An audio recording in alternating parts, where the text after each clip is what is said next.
Seberapa besar pengorbanan yang Ia lakukan, maka dari situlah kita akan tahu betapa besar cintanya kepadamu.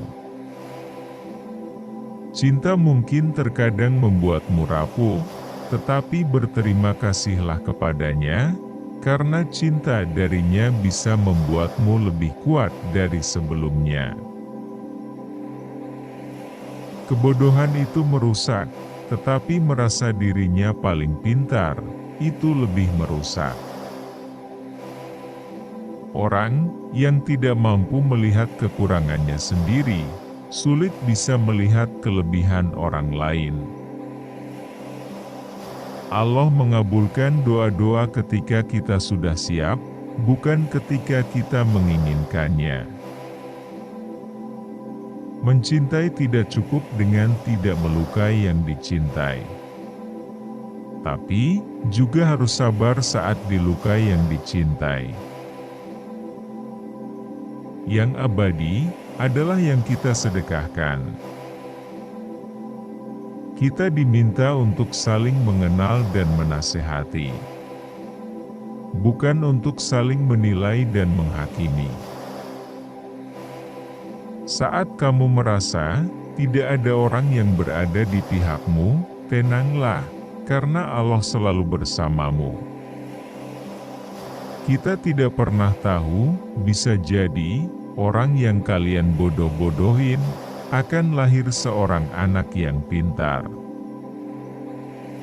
Kita ini mudah mencintai orang yang berjasa dalam hidup kita, tapi kenapa tidak mudah mencintai Allah, yang jasa-jasanya sangat besar dalam hidup kita?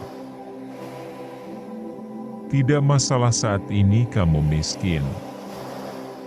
Bisa jadi, itu alasan Allah kelak, untuk membawamu ke surganya. Salah satu kebiasaan buruk manusia, ialah suka membawa-bawa nama Allah, untuk kepentingan dirinya. Seolah-olah apa yang ada di pikirannya, selalu sesuai dengan yang dikehendaki oleh Allah. Bersyukur itu perlu terus latihan.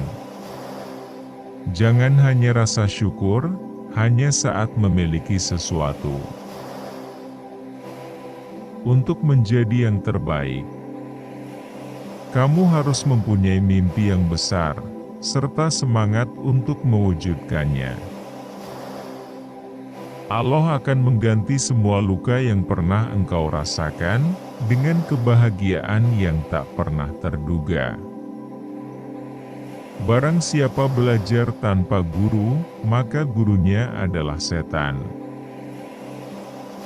Sebuah langkah kecil, merupakan sebuah awal yang begitu panjang. Kita harus curiga dengan otak dan pikiran kita. Jangan pernah putus asa saat merasa dalam kesulitan. Sebab Allah menyertakan kemudahan setelah kesulitan. Allah tidak pernah ingkar pada hamba-Nya. Meski sekecil biji zarah pun, janji Allah selalu ditepati. Sabarmu akan terbayar, lelahmu akan hilang, sakitmu akan sembuh, kamu harus ingat. Allah tidak buta. Kalau untuk kenyang, hanya butuh satu piring, kenapa harus korupsi? Sebesar apapun dosa seseorang, tidak ada yang berhak menghalangi rasa cinta hamba pada Tuhannya. Meski cara yang digunakan untuk menunjukkan rasa cinta itu, terasa aneh di mata kita. Kalau malaikat datang dan memberitahu saya, bahwa kelak saya akan masuk neraka selamanya, apakah saya akan berhenti menyembah Tuhan? Tidak. Saya akan terus menyembah Tuhan. Harapan dan keinginan ini seharusnya sejalan. Ya, sejalan dengan betapa besar usaha yang kamu lakukan dalam mewujudkannya. Seringkali kita mengabaikan hal-hal kecil, padahal dari sanalah sesuatu yang besar lahir dan tumbuh. Hidup tidak usah dibuat sulit, tidak usah ruwet.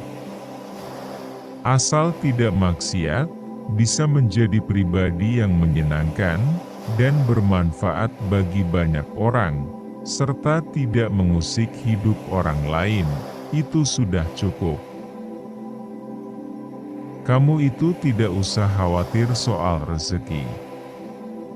Sejak Allah menciptakan langit dan bumi, telah memberi makan berbagai macam hewan, dan sampai sekarang rezeki itu belum habis. Apalagi sekedar memberi makan kamu. Berbuat baik pada yang berbuat baik pada kita, itu orang fasik pun seperti itu, maling ya seperti itu, sama. Tapi kalau berbuat baik pada orang yang berbuat jelek pada kamu, itu baru luar biasa. Terkadang, mungkin Allah membuat hambanya merasa kecewa. Namun percayalah, Ia hanya ingin engkau kembali berharap hanya kepadanya. Lawan cinta itu bukan benci, melainkan tidak peduli. Kunci kenikmatan itu cuma satu. Jangan melihat kenikmatan orang lain. Jangan mengira bahwa anak nakal itu tidak ada hubungannya dengan orang tua, sangat berhubungan. Jika kalian ingin melihat dirimu, maka lihatlah anakmu. Dunia itu penting, karena keadaan kita di akhirat dinilai dari perbuatan kita di dunia. Jadi, dunia itu hakikatnya lebih penting dibanding akhirat. Hidup yang keren adalah hidup yang pola pikirnya menunggu waktu ibadah, sambil melakukan kemanfaatan. Cinta ialah pupuk yang dapat menyuburkan segala macam tandus pada hati. Berharap cinta kepada manusia rawan membuat kita kecewa. Tetapi berharap cinta hanya kepada Allah pasti membuat kita meraih kebahagiaan selamanya. Masih lebih baik punya istri judes daripada jomblo. Salah satu ciri wanita sholihah akhir zaman yaitu judes. Di akhirat, kenangan yang paling indah di dunia adalah seberapa sering kita sujud kepada Allah. Cinta adalah sebuah perhatian kecil yang selalu hadir setiap saat. Jika cinta agama Islam, jangan sakiti agama lain. Mencintai ulama itu baik, tapi kalau mengatur ulama itu dosa. Mencari pasangan hidup adalah perintah agama. Jadi, jika seseorang mati dalam keadaan jomblo, termasuk kategori mati syahid. Kenapa bisa? Karena dia telah gugur dalam perintahnya. Perempuan tetap memiliki watak perempuan, pinginnya itu disayang dan dikasihi. Misalnya suami punya uang banyak, itu inginnya diberi, dikasihi dan disayangi. Itu benar dan dibenarkan Allah, karena itu wataknya perempuan. Carilah calon istri yang suka bercanda. Kalau istri marah, itu pahala paling murah. Gak usah biaya dapat pahala. Cukup sabar. Pahala bagi seorang istri itu mudah. Sangat mudah. Mencium tangan suami saja, sudah setara mencium Hajar Aswad. Ketika istri marah, terus Anda sabar, maka itu adalah ladang pahala tanpa biaya. Orang punya istri itu keren, setidaknya kamu sudah tidak dinamakan jomblo. Terima kasih sudah menonton. Sampai jumpa di video selanjutnya.